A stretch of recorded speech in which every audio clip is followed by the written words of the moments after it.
Good morning. We have the menorah, the doing of the menorah, the making of the menorah. So we have to understand something in this week's Torah portion, that we have all this in Parshas Truma and Tetzaveh.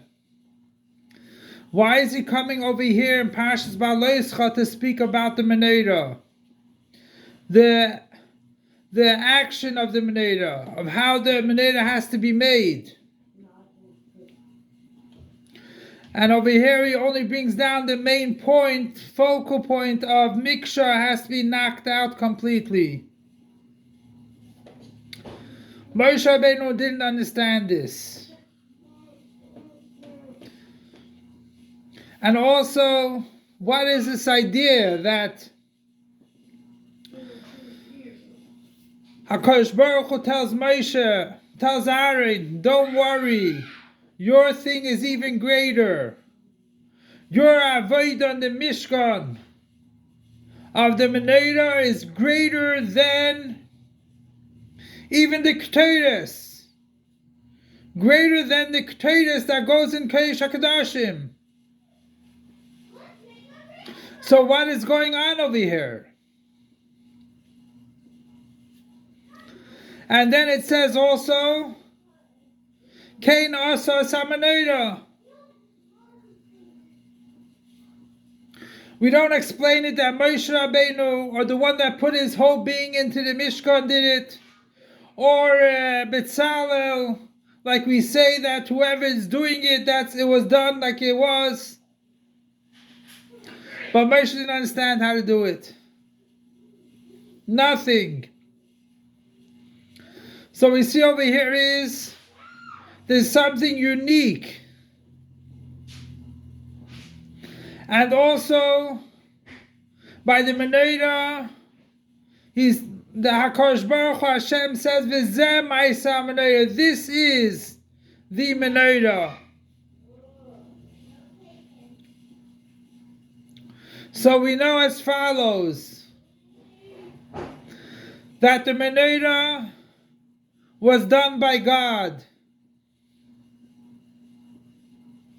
He had to do it, because it's impossible from the bottom to the top, the flowers, the cups, everything to knock out from gold.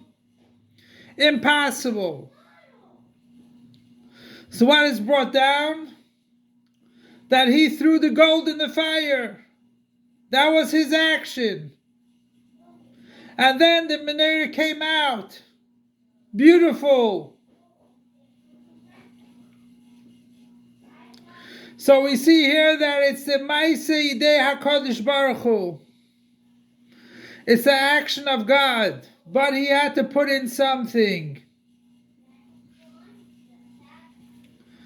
So we know in general, everything comes from Hashem. Everything.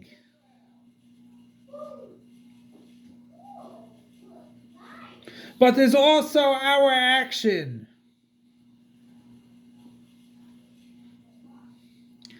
Anything can be accomplished,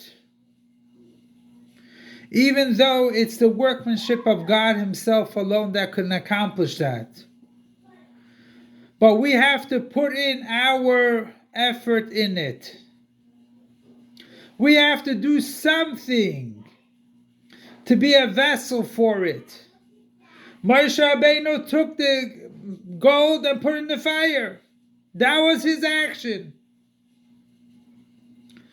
So now we have a menorah. It's a very holy menorah. It's greater than the Aron and anything else, and the Mizbeach. For the fact that God created it, made it. And then also the light on the western side was lit the whole time. That was a sign that God is with the Jewish people all the time. And it was lit all the time. There was no nature about it at all. So Aaron can say, wait a second. It's all God's doing. Let me do whatever I want. What's going to make a difference? But we see that it says, Kain asa Moshe, Kain asa Aaron. Aaron did exactly what he was told. And that is our avodah. And that's why we demand the Geula. Why do we demand the Geula? And what is our action towards the Geula, the redemption? We know that the beis hamikdosh hashlishi is already built up above. It comes from Elamayla, but it also comes from our action. And therefore, our action is already done.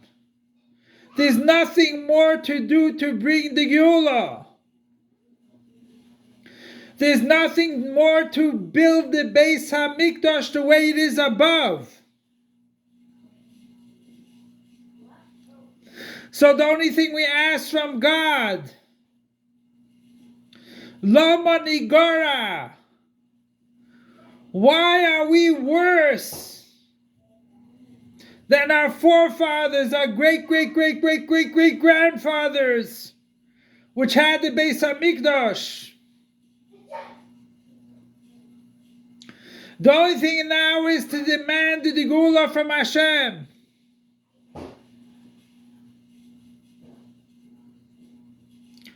We have enough miracles in the time of Galus. Now let's have the miracles of the Geula Amitis Vashlema.